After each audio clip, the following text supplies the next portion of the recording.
aprovados, são avaliados os projetos de concessão de incentivos fiscais no estado de Pernambuco.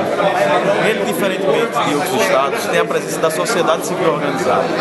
Além do governo, estão presentes a Federação de Indústria e sindicatos patronais. Hoje, no dia de hoje, nós aprovamos 34 projetos, sendo 29 de indústrias. Indústrias grandes, como a Klabin, como a Forte Leve, há indústrias pequenas que ficarão em Cabrobó, que ficarão em Bom Jardim.